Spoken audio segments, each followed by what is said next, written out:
Congressman, I'm Jerry Blaine. You talked about education, but really only from the New York City side. I think it's no secret. Is there anyplace else? First time about state of Oregon. I think it's no secret that the public school education, the perception is that it's broken everywhere, and not only in New York City. Perhaps New York City is a better example because parents will pay almost anything, those that can afford it, to send their kids to private school. And in private school, they're educated by teachers that are no more qualified and with no more experience. In fact, probably the opposite than those kids that go to public school get from their teachers. Isn't it really very much a federal and a national issue? Well, I think the answer is yes. I mean, we have this, almost for the history of our republic, this federalist notion that education is the purview of localities, and that's ingrained in us when there was this notion that, well, you want to teach kids in Iowa about farming, you want to teach kids in Pittsburgh about metallurgy, you want to teach kids in different parts of the country different things, and also we didn't want the federal government dictating the most basic communication of values, which is what the schools at the end of the day are. But that, I believe, is an antiquated notion. New York is not competing against Pittsburgh today. New York is competing with the United States against children all around the world. And I think the federal government needs to get to a place that we fully understand that. The No Child Left Behind effort was a shotgun marriage between two philosophies. Between the philosophy of some of us, that you need to have more federal resources coming into local schools, and those on the other side who believed it was time to experiment with increased standards, more testing, school choice, these conservative notions about what it is that you need to improve the schools. To end that dispute, we essentially got together with this grand bargain called the No Child Left Behind Act, where we did have more testing, more standards, more school choice, more non-public options.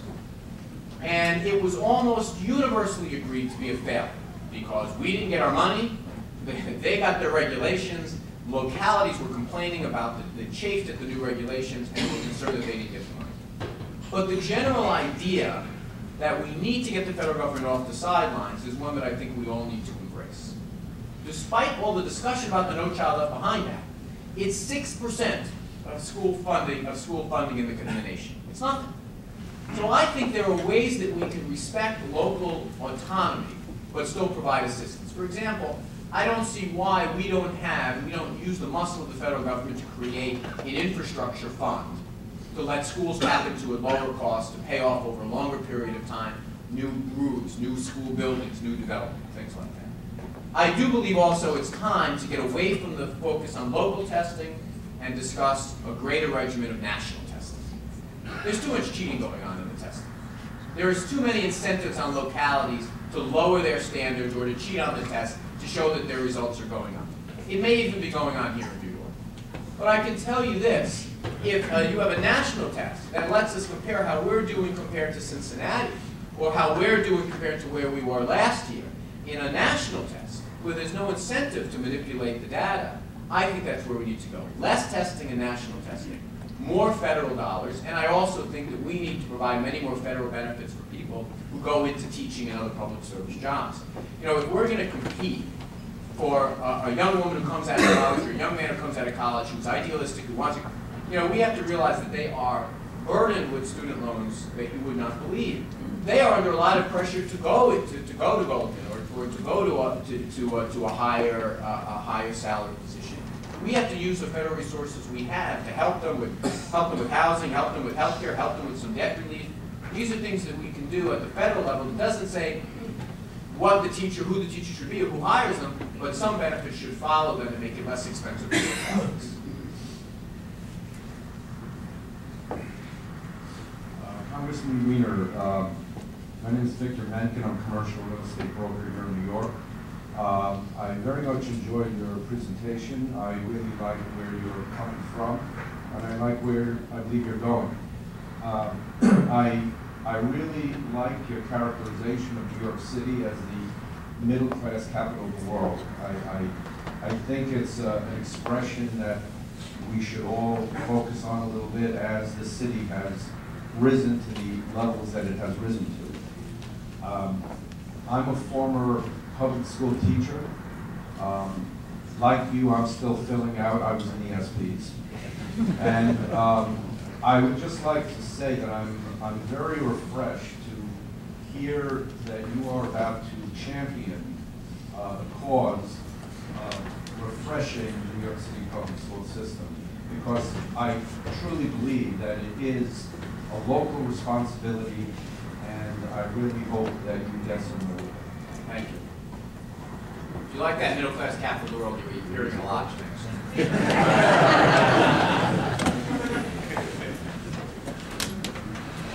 Congressman, my name is Joel Simon. I'm managing partner of a small law firm here in New York City. We have about less than 20 employees. I'm faced with a predicament. I think you touched on it. And that predicament is 4 years from now, our lease is up. 7 years ago, when we signed our lease, it was about $50, $55 a foot. And we also can see the building that we're in now, where we invested almost $1 million in refurbishment, that the rents are going to be at least $100 a foot, if not more.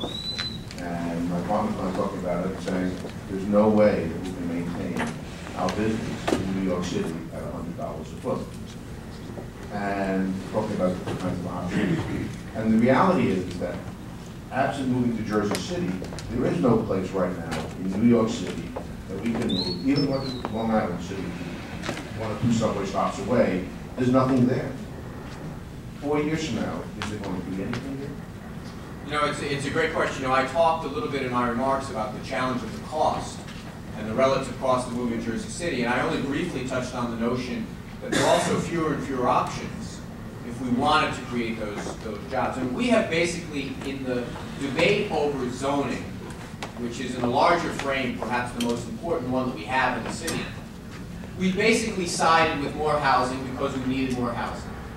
But the downside of that decision is we've taken places that might be advantageous for mid-level office space, light manufacturing and the like, and basically because of those decisions, we find ourselves in a place now that someone like you, let's assume for a moment, you're a law firm, but you also are a developer.